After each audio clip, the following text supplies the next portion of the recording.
Lobão, cantor, compositor, uma das vozes mais expressivas do movimento que levou o Bolsonaro ao poder, está bastante crítico no seu novo canal no YouTube. Isso é muito bom para o Brasil.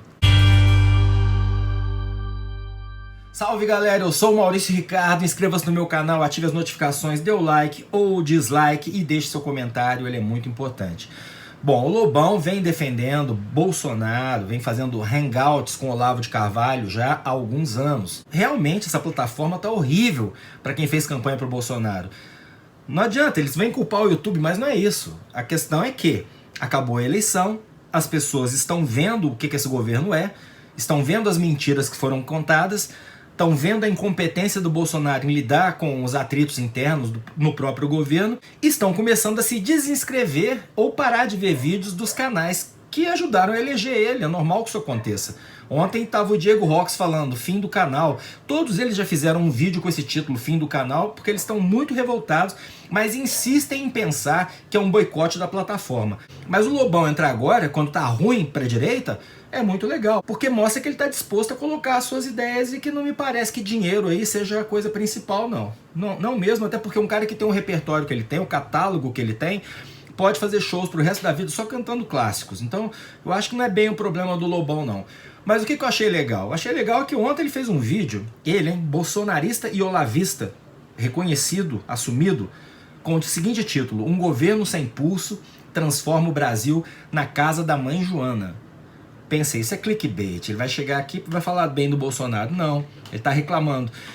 Diz com todas as letras que a gente está se sentindo num barco sem timoneiro. Precisamos de um presidente que tenha voz ativa, que dialogue mais com a população.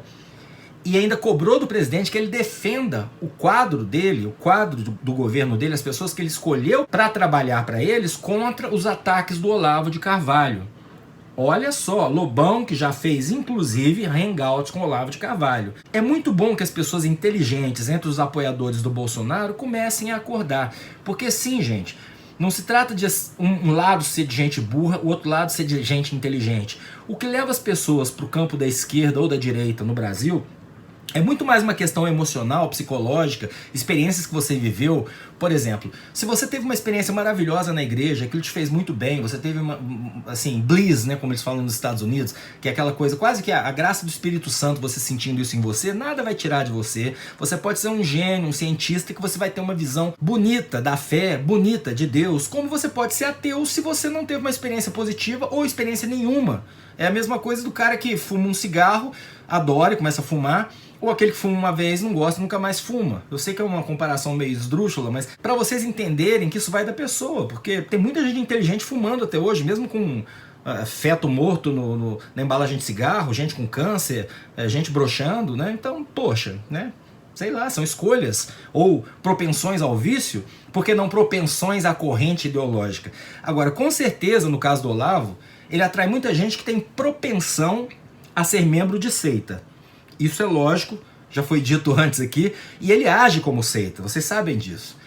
E a seita agora está toda montada com o mesmo argumento, que é um argumento que eu não sei se nasce dele ou dos seus seguidores, mas isso fica orquestrado. Não demora mais que 2 dias para estar todo mundo pensando igual, espalhando as mesmas ideias. A ideia agora é que ele nunca fez parte do governo, ele é só um cidadão, ele sequer mora no Brasil, então ele atacar ministros militares é um direito dele que não deveria ser crise. Ou seja, a crise é uma invenção da esquerda, sempre a esquerda, filho da puta, e da mídia, sempre a mídia querendo derrubar o mito. Essa é a proposição dos olavistas agora para poder manter coerência e ficar ao lado do Bolsonaro, porque senão eles vão bugar.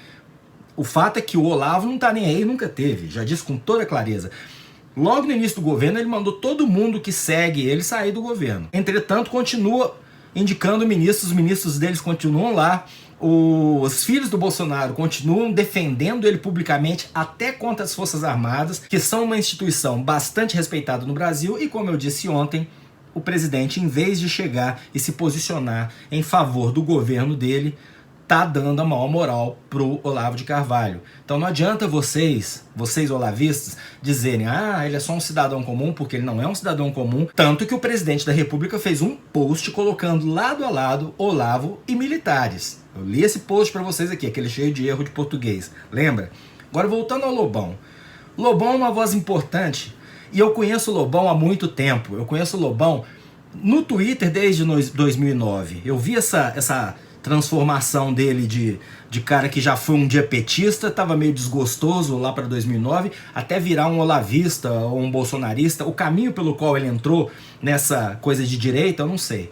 Mas eu sei uma coisa, ele sempre foi iconoclasta, o negócio dele sempre foi cutucar ícones, derrubar ícones. Ele não é um cara de ficar ali passando pano, ele nunca foi. E, gente, o Lobão já se meteu em muitas polêmicas justamente por questões políticas e defender as suas ideias nos lugares que não deviam. Não é falar que ele tá sendo um oportunista, não. Você imagina você ir no Faustão, na época que não existia internet e o Faustão era no máximo, em plena campanha política, soltar um Viva Lula lá, um vote no Lula, em plena eleição presidencial, quando a Globo não tinha a menor simpatia pelo Lula.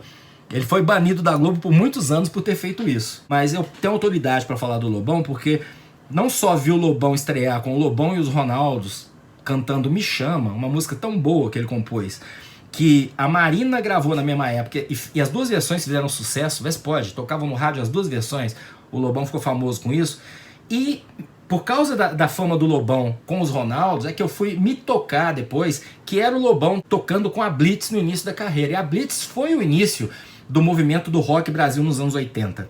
E aí, a partir de conhecer o Lobão, pelo Lobão e seus Ronaldos e pela Blitz, eu fui descobrir que ele tinha feito parte de uma banda épica de rock progressivo nos anos 70, chamada Vimana. Essa banda, eu que gosto de rock progressivo, por isso vesti até essa camisa do Yes, é uma coisa assim que até a invenção da internet a gente ficava lá assim, sonhando que som esses caras deveriam fazer, porque olha que banda, gente. Tinha o Lulu Santos na guitarra, só como guitarrista e backing vocal, o Richie do Menina Veneno como cantor, cantando em inglês, e o Rich, vale lembrar, é inglês, então ele era um cara jovem, com cabelão comprido, já vi foto, a gente via as fotos.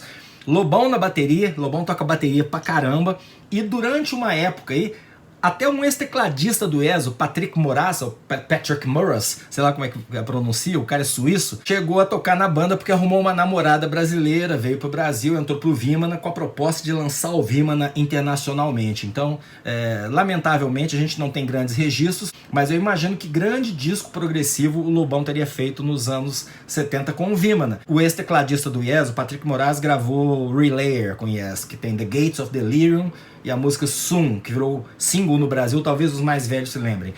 Soon, oh soon, the light. O John Anderson cantava bem agudo, desculpe, mas voltando à questão, parece que o Lobão comeu a mulher do Patrick Moraz, e isso deu uma bronca, e a banda acabou aí. Então, quer dizer, até a carreira dele foi boicotada na época. Nos anos 80 ele se recuperou, né?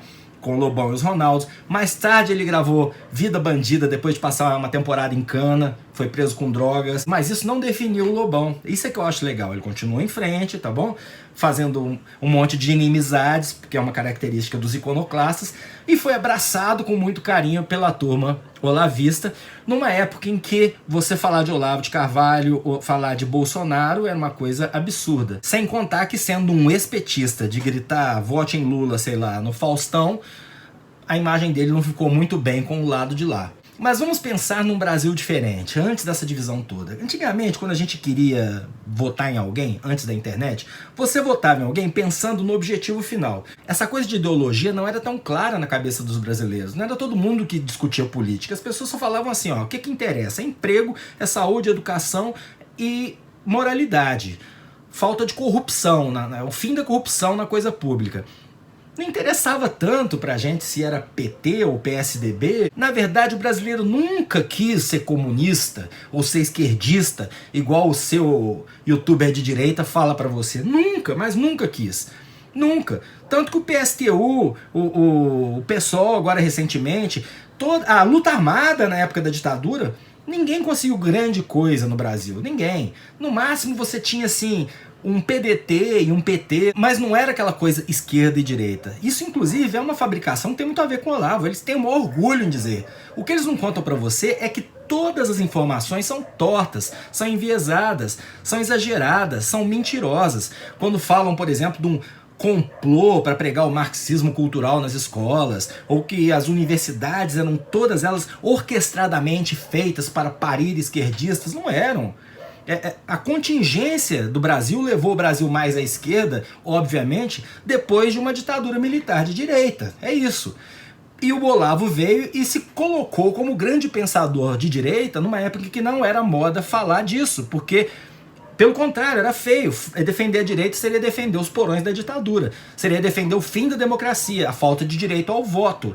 A caca que os militares fizeram quando poderiam ter devolvido o Brasil para a democracia muitos anos antes. Caca essa, inclusive, financiada e apoiada pelos Estados Unidos. Por isso é que quando a gente vê o Bolsonaro se aproximando dos Estados Unidos com a política do Olavo, que é essa política de nós contra eles, divisionista, extremista, é assustador até para as Forças Armadas. Porque, como eu já disse várias vezes, militar não entrou lá para poder queimar o filme de novo. Pode me chamar de inocente, de bobo de achar isso, mas eu sinceramente acho que no atual quadro político, na atual conjuntura mundial, um militar chegar ali para ser corrupto, trocar de carro, morar em mansão, não seria um crime que passaria batido como os crimes da ditadura, quando você não podia mostrar e falar mal deles.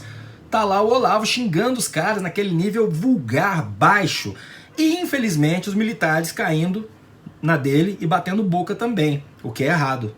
Então, voltando ao Lobão, o Lobão já mudou de ideia antes, já foi lulista, virou olavista, agora ele ainda tá com o Bolsonaro, mas já chamou o Bolsonaro de frouxo, já brigou com o Olavo, já deu um cala-boca no Olavo. Se o canal dele for para isso, ótimo, porque vai ser uma voz da direita conduzindo o Brasil pro lado racional.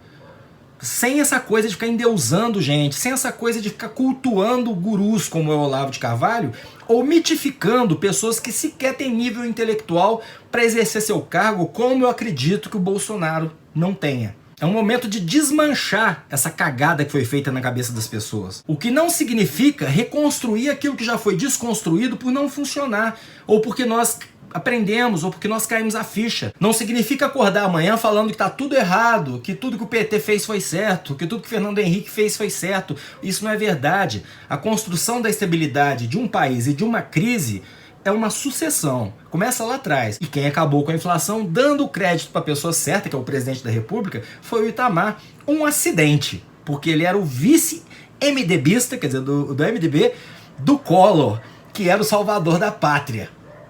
Mais um salvador da pátria. Deu no que deu, estamos aí com o Bolsonaro. E as pessoas começam a entender já, com 100 e poucos dias de governo, que o Bolsonaro não era aquilo que foi vendido para você na internet. Antigamente, antes da internet, você podia pegar uma pauta ruim, uma coisa ruim, como por exemplo o Queiroz, e cobrir com pauta positiva. Vinha uma notícia ruim, no dia seguinte você jogava uma notícia boa, em uma semana ninguém lembrava. Agora não, rede social ressuscita o tempo todo as coisas.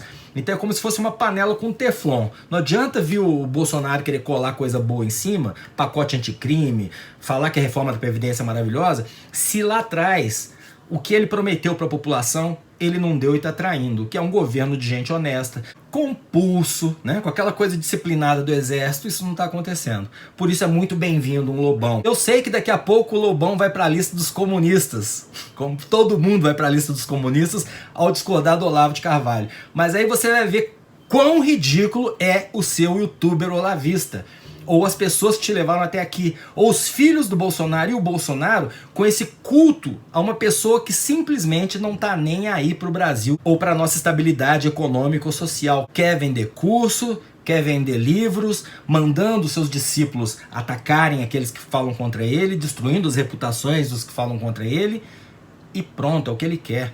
A gente que se foda. E que Pai Lobão ajude a acordar um pouco mais de cegos, né? Eu acho saudável para a democracia ter pessoas que entrem com tanta paixão nas coisas, mas saibam sair também, sem estar preocupados em ser coerentes com as suas ideias passadas, porque nós estamos aqui para evoluir, é para frente que se anda. Chove lá fora e aqui. Eu sou Maurício Ricardo. Inscreva-se no meu canal. Ficou bem, Felipe Neto, isso, né? Peraí. Eu sou Maurício Ricardo. Inscreva-se no meu canal, ative as notificações, dê o seu like ou o seu dislike e deixe o seu comentário. Muito obrigado.